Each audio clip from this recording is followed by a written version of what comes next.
Okay, so the chapter that we are going to start with is the chapter 5 of class 12th NCERT Biology. Now the name of the chapter is Concept of Principles of Inheritance and Variation. Now as per the name, there are two terms in the name of the chapter, that is inheritance and variation. Now very first term in the name of the chapter is inheritance. Now what do you mean by inheritance? आप inheritance का जो definition तुम्हारी book में NCERT में दिया हुआ है, so as per the definition कहती है the process by which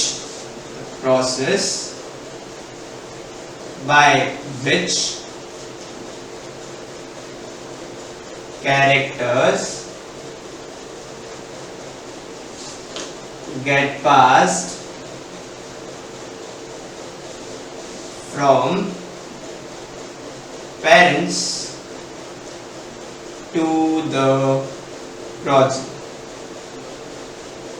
मतलब इनहेरिटेंस वो प्रोसेस है जिसके थ्रू कैरेक्टर्स पेरेंट्स से प्रोजेनी में जाए, राइट? आप समझो जैसे तुम्हारे आंखों का कलर और तुम्हारी फादर के जैसे, दैट मींस जो आंखों का कलर है, the colour of your I, that is something that you have inherited from your father. Similarly बोले अगर तुम्हारे मदर के बालों का टेक्सचर और तुम्हारे बालों का टेक्सचर सेम है, that means that is something that is the character that you have inherited from your mother. मतलब definition wise process by which character get passed from parents to the progeny. अब अगला term है variation. Now what do you mean by variation? अब as per the definition, variation का मतलब होता है the degree by which progeny differs from parents. All right, the degree by which progeny differs from parents. मतलब दुनिया में जितने भी लोग हैं, all the humans, right? हम, मैं, आप लोग, we don't look similar to our parents, right? हम अलग दिखते हैं थोड़े से, कुछ कैरेक्टर्स सिमिलर है, कुछ अलग है, पर मोस्ट टाइम थोड़े से अलग दिखते हैं। तो रीजन क्या है? वो जो अलग दिखना है वो वेरिएशन की वजह से। अब अगला टर्म ये आता है कि भैया वेरिएशन तो हो गया, समझ में आ गया, वेरिएशन एग्जिस्ट करता है, इनहेरिटेंस एग्जिस्ट करता है। अब वेरिएशन का बेसिस क्या है? तो वेरिएशन का बेसिस जो है वो सेक्सुअल रिप्रोडक्शन। क्यों? तो अब पहले लिख लेते हैं sexual reproduction leads to variation. क्यों? हमको पता है सेक्सुअल रिप्रोडक्शन में गैमेट्स का इन्वॉल्वमेंट है, कुछ गैमेट्स मदर से आएंगे, कुछ गैमेट फादर से आएंगे। तो आधे कैरेक्टर्स फादर कंट्रीब्यूट करते हैं, आधे कैरेक्टर मदर कंट्रीब्यूट करती हैं। तो दोनों का कॉम्बिनेशन होता है अलग अलग कैरेक्टर से, तो एक नया सेट बनता है जो हम हैं, राइट? या जो प्रोजेनी। तो सेक्सुअल रिप्रोडक्शन वेरिएशन दिखता है, वो वेरिएशन की वजह से हम अलग दिखते हैं, राइट? क्योंकि अलग अलग गैमेट्स, अलग अलग characters involved in sexual reproduction. So sexual reproduction is the basis of variation. अब एक और टर्म हमारे एनसीईआरटी में दिया हुआ है जो है हेरिडिटी। अब हेरिडिटी का मतलब क्या है? उसके पहले ये समझ लो कि हेरिडिटी का जो बेसिस है वो क्या है। तो हेरिडिटी का बेसिस, हेरिडिटी का बेसिस है इनहेरिटेंस। अब हेरिडिटी मतलब क्या? अब हमने सुना है कि क्या होता है कि भैया उसकी फैमिली में डायबिटीज की हेरिडिटी है, उसकी फैमिली में किडनी की हेरिडिटी। मतलब क्या? हर जनरेशन में वो एलिमेंट या प्रॉब्लम या डिसीज दिख रहा है। तो अब उसका रीजन क्या? उसका हम बोलते हैं उसका हेरिडिटी मतलब क्या? तो हेरिडिटी जो बेसिस है, हेरिडिटी का बेसिस है इनहेरिटेंस। मतलब सेम कैरेक्टर हर जनरेशन में पास ऑन होते जा रहा है। तो अगर कोई पूछे कि हेरिडिटी का बेसिस क्या है, तो inheritance leads to heredity, right? तो हमको इनहेरिटेंस समझ में आ गया, हेरिडिटी समझ में आ गया, वेरिएशन समझ में आ गया, सेक्सुअल रिप्रोडक्शन समझ में आ गया, राइट? तो ये हमारे दो टर्म्स हो गए चैप्टर के। अब हम स्टार्ट करते हैं मेंटलिज्म। अच्छा, एक चीज और एनसीईआरटी में दी हुई है, वो है कि ये जो दो टर्म्स थे हमारे पास, इनहेरिटेंस और वेरिएशन, इन दो टर्म्स का नॉलेज हमारे एंसेस्टर्स को पता था लगभग 8 से 10,000 साल पहले। तो ये दोनों कॉन्सेप्ट्स का यूज करके उन्होंने वाइल्ड काउ को डोमेस्टिकेट किया। मतलब जो हमारे पास काउ है वो वाइल्ड काउ, उसके एंसेस्टर वाइल्ड काउ है, और वो इसी प्रोसेस, इसी सारे प्रिंसिपल्स को यूज करके उन्होंने किया था। तो अब हमारे एनसीईआरटी में ब्रीड दी हुई है जो है साहिवाल काउ। साहिवाल काउ, और ये कौन से रीजन की? पंजाब। तो ये हमारे नीट के पर्सपेक्टिव से इंपॉर्टेंट हो जाता है, क्योंकि साहिवाल काउ पे क्वेश्चंस बन सकते हैं, ब्रीड पे क्वेश्चंस बनते हैं। हमारे पास एनिमल हस्बेंड्री वाला भी चैप्टर है, तो इस पे क्वेश्चंस बनते हैं, तो हमको पता होना चाहिए साहिवाल काउ कौन से रीजन से आती है, पंजाब से, ठीक है।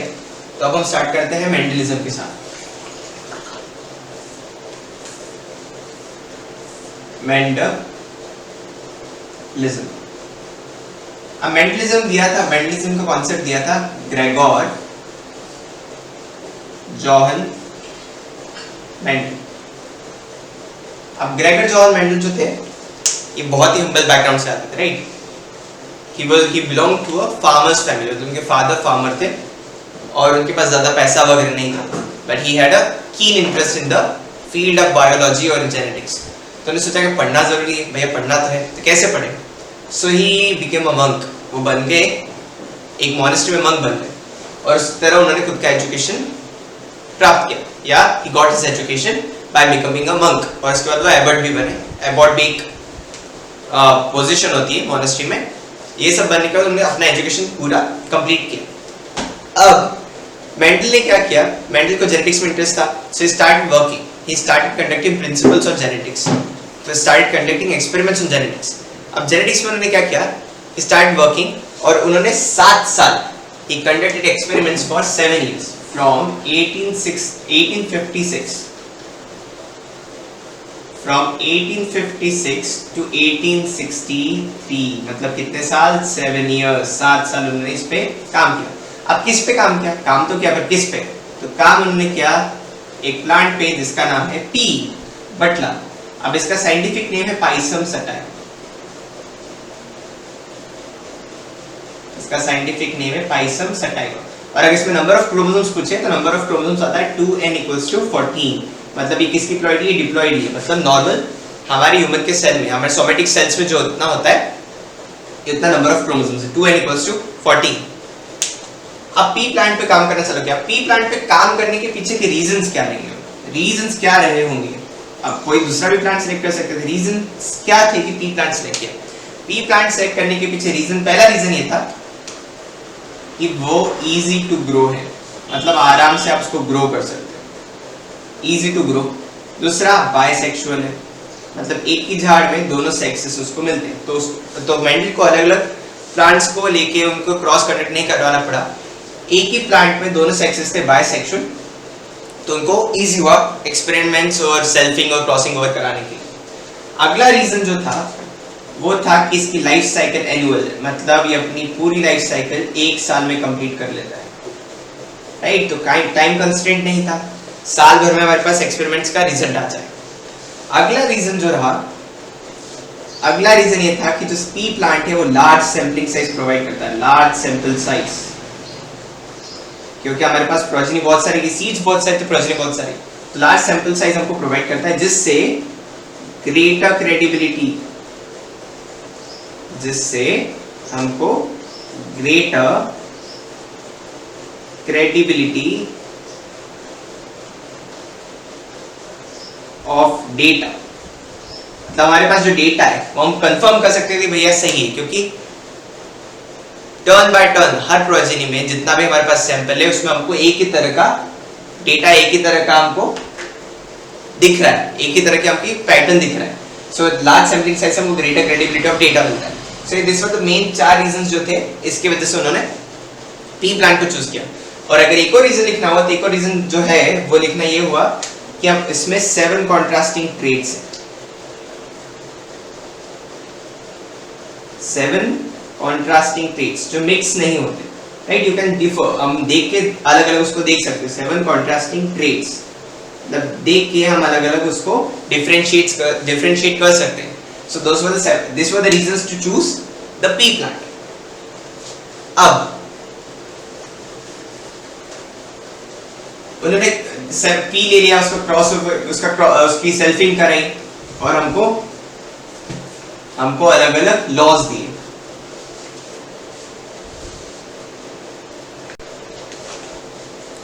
हाँ, तो हम कहाँ पे थे कि प्रिंसिपल्स और अलग अलग लॉज हमको दिए। अब मैंने बोला मैं 7 कॉन्ट्रास्टिंग ट्रेट्स सिलेक्ट किए। अब 7 कॉन्ट्रास्टिंग ट्रेट्स या कैरेक्टर्स कौन से थे, तो ये इधर आ जाएगा कैरेक्टर, इधर आ जाएगा ट्रेट, जो कॉन्ट्रास्टिंग थे, ठीक है। कैरेक्टर में पहला लेते हैं हाइट। तो इसका क्या आ जाएगा, टॉल, ड्वार्फ। तो टॉल जो है वो डोमिनेंट है, ड्वार्फ जो है वो रिसेसिव है। अगला आएगा फ्लावर पोजीशन।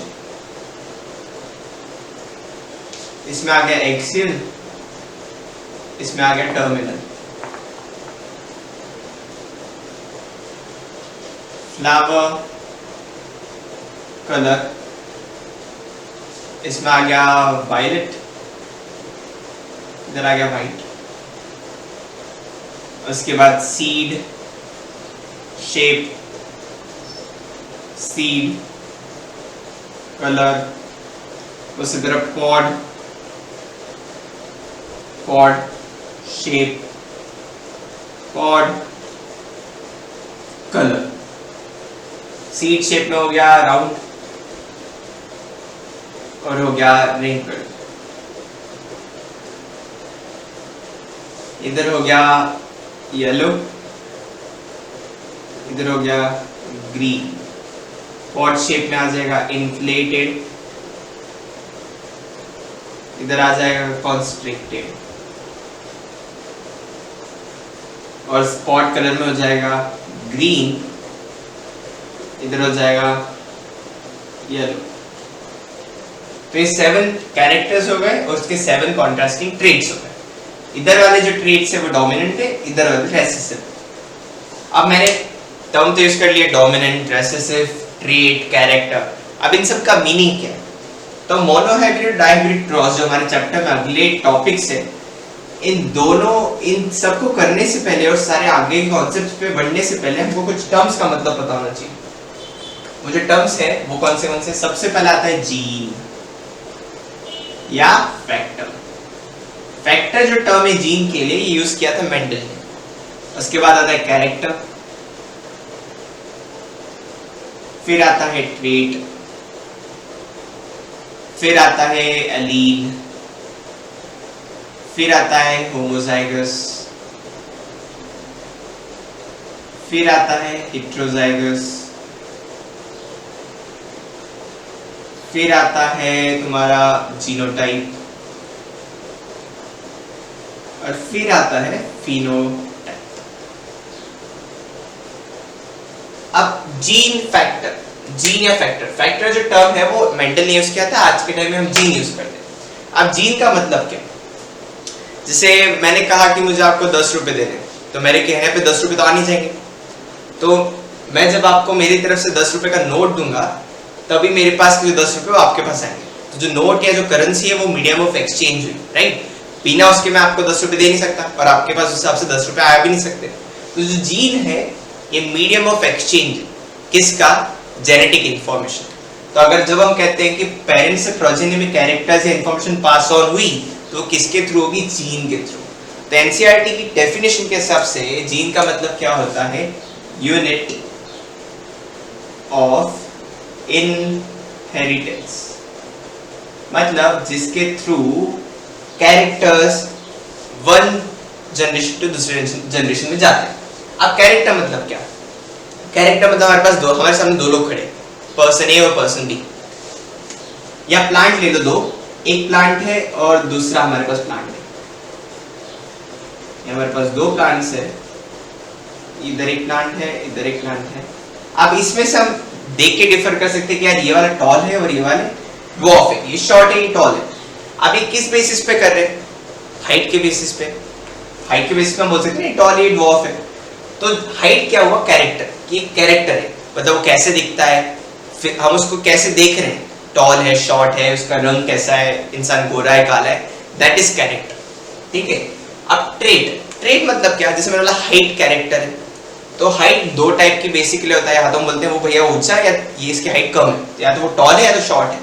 तो कैरेक्टर के 2 ट्रेट्स होंगे, मतलब अगर कैरेक्टर में बोलूं हाइट, अगर मैं बोलता हूं कैरेक्टर है हाइट, तो उसके 2 ट्रेट्स होंगे, टॉल और शॉर्ट या ड्वार्फ।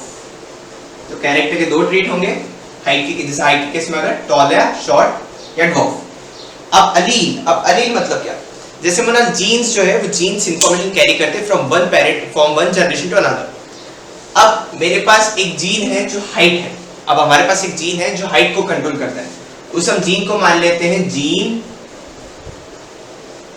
H, जो हाइट के लिए कोड करता है, जो हाइट डिटरमाइन करता है।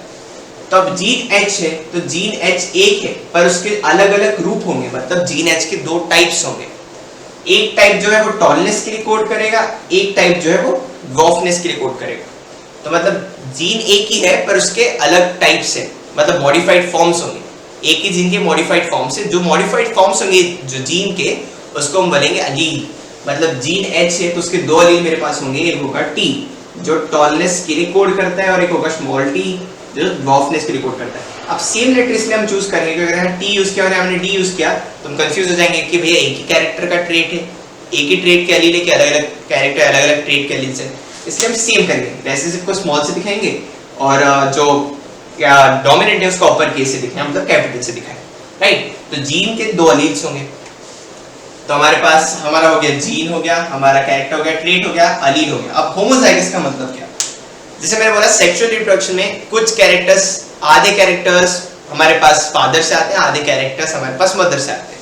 मतलब हमको पता है कि ह्यूमन में कितने नंबर ऑफ क्रोमोसोम्स है, 2n = 46, ये ह्यूमन का क्रोमोसोम है। तो अगर हमको पता है गैमेट में कितना जाता है, इसका हाफ, यानी तो अगर मैं पूछूं गैमेट में कितने नंबर ऑफ क्रोमोसोम्स है तो होंगे 23 नंबर ऑफ क्रोमोसोम्स हमारे गैमेट में होंगे। तो जब एक प्रोजेनी बनती है, जब सेक्सुअल रिप्रोडक्शन होता है तो प्रोजेनी में 23 क्रोमोसोम्स आते हैं फादर से, 23 क्रोमोसोम्स आते हैं मदर से। तो अगर मैं बोलूं टॉलनेस के लिए जीन दोनों के पास है, तो एक जीन का अलील फादर से आएगा, एक जीन का अलील मदर से आएगा। तो टॉलनेस के लिए हमारे पास हमेशा, समझो अगर टॉल है तो उसके लिए हमारे पास हमेशा दो अलील्स होंगे, एक मदर से और एक फादर से। और अगर ड्वार्फ है उसी तरह तो एक होगा मदर से, एक होगा फादर से। इसको मैं वापस, जो मदर का है मैं इसको ब्लू से लिख देता हूं, एक मदर से एक फादर से। तो अलील्स हमेशा दो होंगे, अलीलिक पेयर। तो अगर दो जो अलील्स हमारे पास है अगर वो सिमिलर है तो होगा होमोजाइगस, और दो अलील्स अगर हमारे पास अलग है तो होगा हेटेरोजाइगस। अब हम इसका एग्जांपल देखते हैं।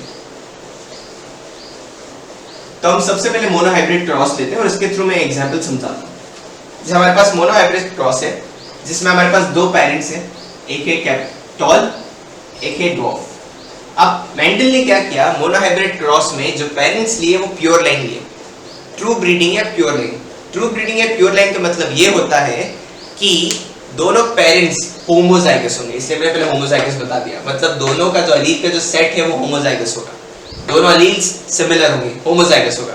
तो वो ट्रू ब्रीडिंग लाइन चूज करी मेंडल ने। अब ट्रू ब्रीडिंग लाइन का डेफिनेशन के हिसाब से बोले तो जो कंटिन्यूअस सेल्फ ब्रीडिंग में जाते हैं और इनके पास एक स्टेबल ट्रेट आ जाता है, एक स्टेबल एलिलिक फॉर्म आ जाता है, उनको हम ट्रू ब्रीडिंग बोलते हैं। तो जब भी स्टार्ट किया मेंडल ने क्रॉस करना, चाहे मोनोहाइब्रिड क्रॉस या डायहाइब्रिड क्रॉस, तो उसमें मेंडल ने प्योर लाइन यूज करा।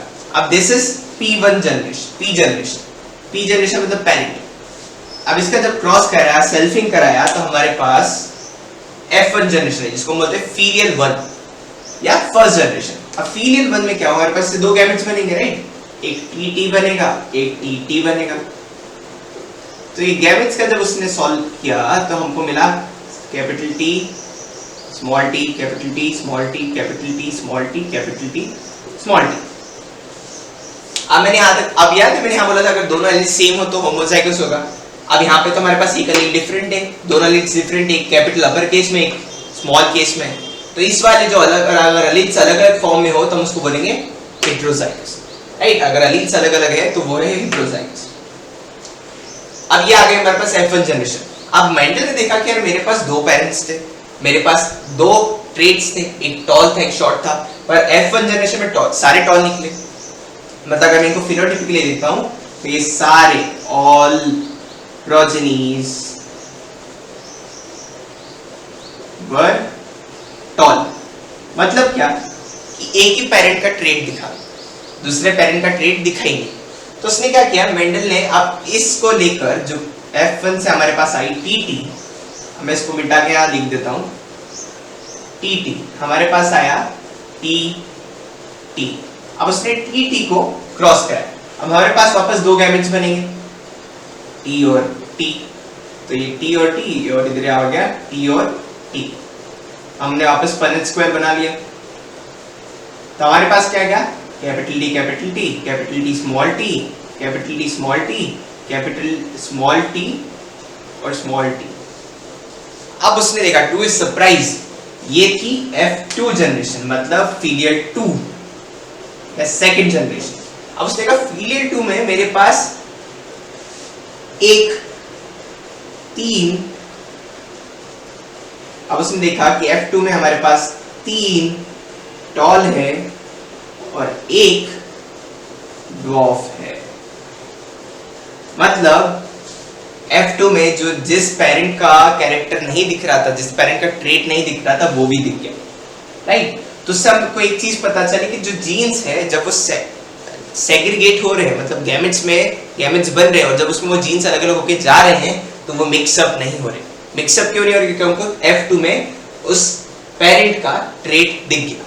तो इसको उसने बोला लॉ ऑफ सेग्रीगेशन, मतलब गैमेट फॉर्मेशन के वक्त जीन्स या alleles are not mixing up, they segregate या they separate independent of each other, मतलब गैमेट फॉर्मेशन में वो दोनों मिक्सअप नहीं हो रहे, ठीक है।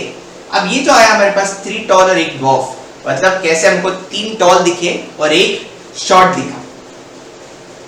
तो ये होता है हमारा फिनोटिपिक रेशियो, मतलब कैसे दिख रहे हैं, फिजिकली हमको कैसे देख रहे हैं। तो उसमें हमको दिखे 3 टॉल और एक ड्वार्फ। अब ये वाला जो है ये टॉल होगा, ये वाला भी टॉल होगा, ये वाला भी टॉल होगा, और ये वाला जो है इधर ये रहेगा ड्वार्फ। तो हम फिनोटिपिक रेशियो समझ गए। फिनोटिपिक रेशियो मतलब क्या, फिजिकली हमको कैसे दिख रहे हैं। तो फिनोटिपिक रेशियो अगर F1 अगर मोनोहाइब्रिड क्रॉस का हम पूछते हैं तो क्या आता है 3:1।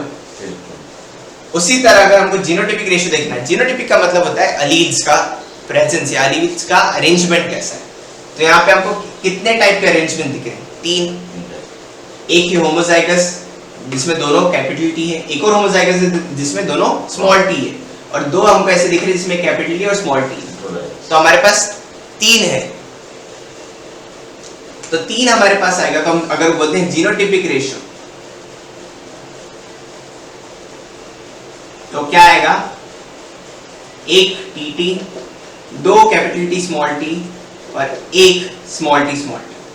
तो जीनोटिपिक रेशियो हमारा हो गया 1:2:1। तो हमारा जीन हो गया, कैरेक्टर हो गया, ट्रेट हो गया, एलील हो गया, होमोजाइगस भी समझ में आ गया, हेटेरोजाइगस भी समझ में आ गया और जीनोटाइप भी समझ में हमको आ गया।